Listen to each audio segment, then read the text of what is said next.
Bonjour à tous, bienvenue sur ABC Juriste. Aujourd'hui, nous allons parler de l'extrait de cabis. En effet, lorsque l'on est entrepreneur, il arrive souvent que l'on nous demande notre extrait cabis ou notre cabis. Dans cette vidéo, je voudrais vous expliquer rapidement ce que c'est. Tout d'abord, je voudrais combattre une idée qu'on entend souvent, à savoir que toutes les entreprises ont un cabis. C'est faux.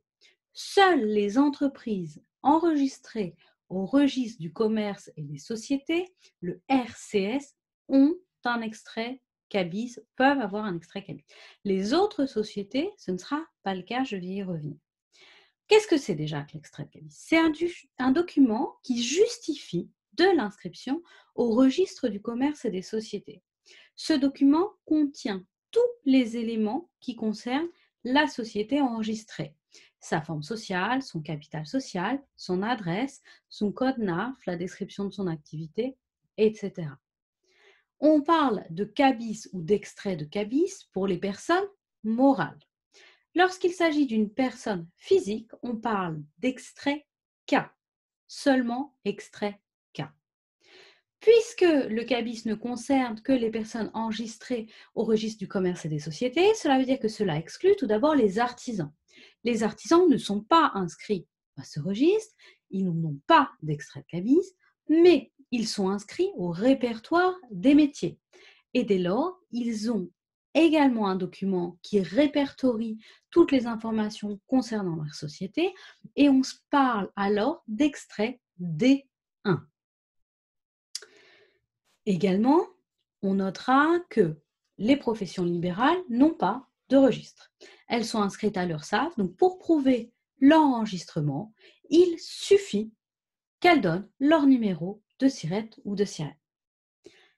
C'est donc plus difficile à prouver dans ce cas, puisque on a tellement l'habitude d'entendre parler de ce fameux extrait cabis que très souvent, il est demandé même à des sociétés qui n'ont pas besoin de l'avoir. Et notamment, je pense au cas des micro-entreprises qui, pour ceux qui ne dépendent pas de la chambre de commerce et qui donc ne sont pas inscrits au RCS, n'ont pas cet extrait.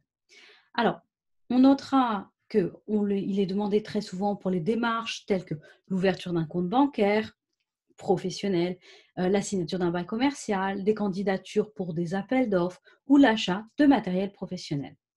Également, on notera que lorsqu'il vous est demandé, on exige le plus souvent un document récent, un document de moins de 3 mois.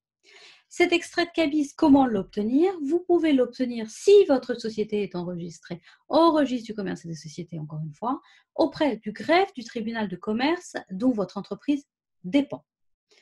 Pour l'extrait D1, donc pour ce qui concerne les artisans, j'ai oublié de vous le mentionner, vous pouvez l'obtenir auprès de la Chambre des métiers.